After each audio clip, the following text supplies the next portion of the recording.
La santé mentale est au cœur des préoccupations de notre société et c'est tout à fait légitime parce que nombre de personnes vivent une insatisfaction de vie, une perte de sens. Ils ressentent au plus profond d'eux-mêmes un malaise, un mal-être de vivre et cela est évidemment très préoccupant. Comment faire donc pour prendre soin de sa propre santé mentale ? C'est ce que je t'explique dans cette vidéo. Mon nom est Jean-Marc Louch et j'accompagne les femmes et les hommes qui, en toute conscience et responsabilité, veulent reprendre le contrôle de leur vie pour la mener vers une vie plus agréable, plus satisfaisante, une vie où ils prennent soin de qui ils sont.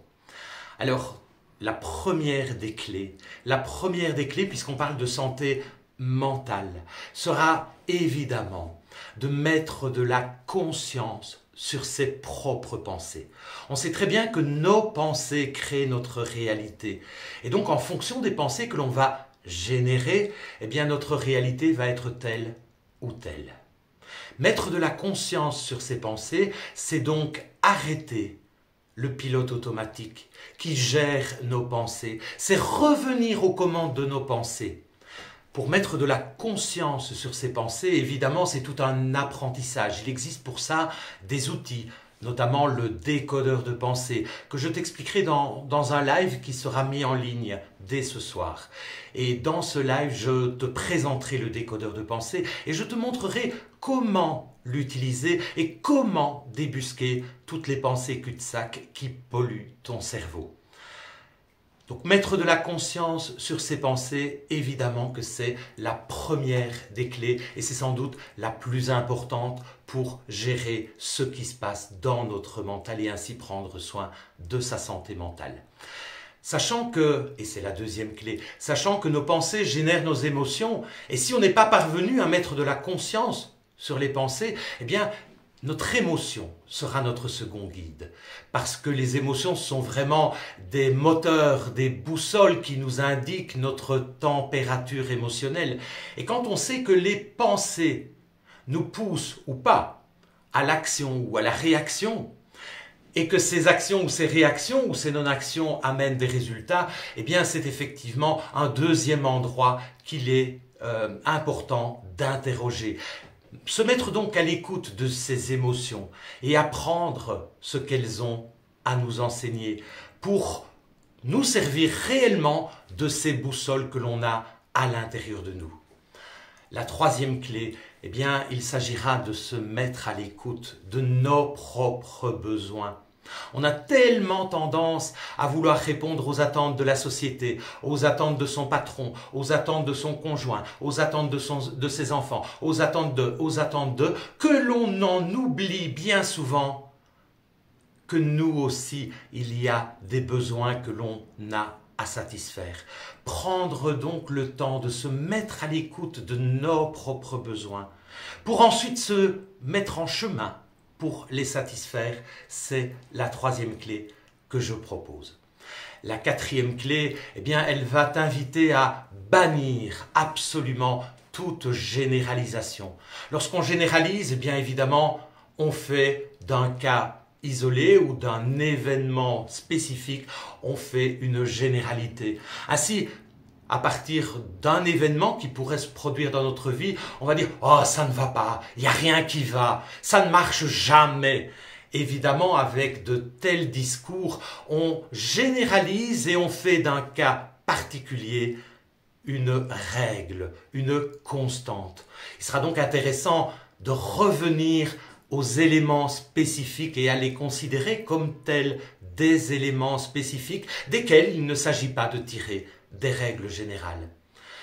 La piste suivante, bien, elle va t'inviter à bannir également toute forme de comparaison. Parce que lorsque l'on se compare à d'autres, qui sont toujours évidemment plus beaux, plus grands, plus forts, plus intelligents, plus heureux que nous, eh bien, on se dévalorise en quelque sorte et on cultive une forme d'image négative de nous-mêmes qui évidemment est dommageable pour notre santé mentale. Donc il sera important de bannir à tout prix toute forme de comparaison pour revenir une nouvelle fois à soi-même, pour réapprendre à se trouver beau, se trouver riche de 1001 qualités, de 1001 talents. Une autre chose qu'il s'agira de bannir, et c'est le 6e point, c'est tous les « je dois », « il faut que », qui sont autant d'obligations auxquelles on se sent obligé de répondre. Ce faisant, on a l'impression que l'on perd le contrôle de notre vie puisqu'il faut faire cela. Je dois faire cela. Une petite astuce sera donc de transformer ces mots « je dois »,« il faut » par « je choisis »,« je décide »,« j'ai envie de ». La 7e clé que je te propose, eh bien, elle te propose simplement de revenir à ce qui fait sens pour toi, à ce qui t'anime, à ce qui t'apporte de la joie, à ce qui te fait plaisir. Alors quand je parle de plaisir, c'est pas le plaisir sur le court terme, mais c'est le vrai plaisir que l'on cultive et qui nous amène sur le long terme à s'épanouir et à développer nos talents et nos qualités. Parce que lorsque l'on cède au petit plaisir immédiat, le paquet de chips, l'apéro, eh bien inévitablement on construit et on continue à entretenir les petits plaisirs qui apportent une satisfaction immédiate, mais sur le long terme on se construit inévitablement une vie difficile faite de stress, d'insatisfaction et de frustration. Revenir donc à ce qui nous nourrit, à ce que l'on aime, mettre en place ses talents, jouer d'un instrument de musique, dessiner, quel que soit ton talent, eh bien, lorsque tu l'exprimes, eh bien, tu te rends compte que là, dans ces moments-là, le temps n'existe pas et que tu es vraiment vivant.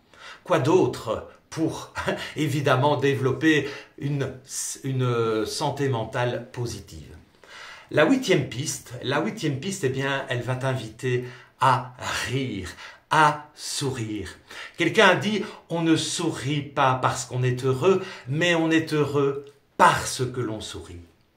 Le rire est en effet un déclencheur des hormones du bonheur, la dopamine, l'ocytocine, la sérotonine et les endorphines. Alors évidemment, lorsque l'on rit, toutes ces hormones se déploient en nous et nous apportent un bien-être, une satisfaction.